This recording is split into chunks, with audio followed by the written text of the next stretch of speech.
Salut les bienvenus en Jésus-Christ et bienvenue à WIFNU, une communauté qui encourage les uns les autres en lisant la Bible et connaître les paroles de Jésus-Christ, notre Seigneur et Sauveur. On continue avec 2 Corinthiens chapitre 5.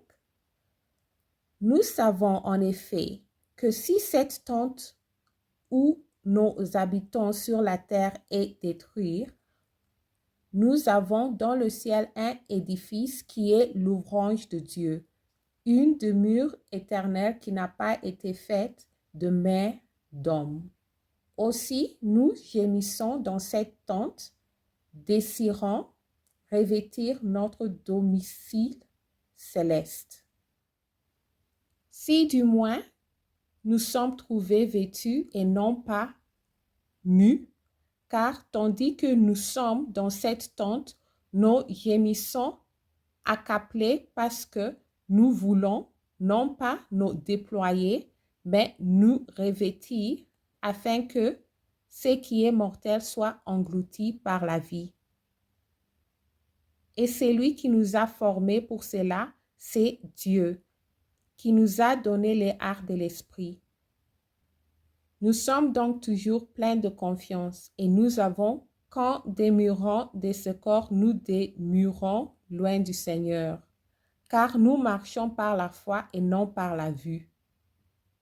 Nous sommes pleins de confiance et nous aimons mieux quitter ce corps et demeurer auprès du Seigneur. C'est pour cela aussi que nous nous efforçons de lui être agréable, soit que nous demeurions dans ce corps, soit que nous le quittions. Car il nous faut tout comparaître devant le tribunal de Christ, afin que chacun reçoive selon le bien ou le mal qu'il aura fait étant dans son corps. Connaissons donc la crainte du Seigneur, nous cherchons à convaincre les hommes. Dieu nous connaît et j'espère que dans vos consciences, vous nous connaissons aussi.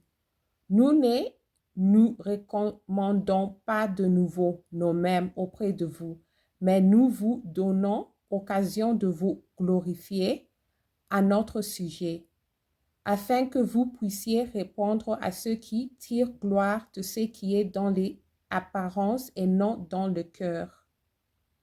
En effet, si je suis hors de sens, c'est pour Dieu. Si je suis de bon sens, c'est pour vous. Car l'amour de Christ nous presse parce que nous estimons que si un seul est mort pour tous, tous donc sont morts, et qu'il est mort pour tous afin que ceux qui vivent ne vivent plus pour eux-mêmes, même pour celui qui est mort et ressuscité pour eux. Amen. Ainsi, dès maintenant, nous ne connaissons personne selon la chair, et si nous avons connu Christ selon la chair, maintenant, nous ne le connaissons plus de cette manière. Si quelqu'un est en Christ, il est une nouvelle créature. Les choses anciennes sont passées, voici toutes choses sont devenues nouvelles. Amen. Et tout cela vient de Dieu, qui nous a réconciliés avec lui par Christ et qui nous a donné le mystère de la réconciliation. Car Dieu était en Christ, réconciliant le monde avec lui-même, en n'imputant point aux hommes leurs offenses, et il a mis en nous la parole de la réconciliation.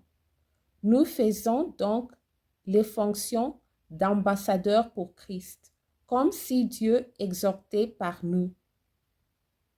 Nous vous en supplions au nom de Christ, soyez réconciliés avec Dieu. Celui qui n'a point connu le péché, il a fait devenir péché pour nous, afin que nous devions en lui justice de Dieu. Amen. Merci d'avoir lu ensemble. La lecture qu'on a lue aujourd'hui, c'est très puissante. Méditez à ce qu'on vient de lire. Méditez, pensez et priez. Restez en Jésus-Christ. Et shalom.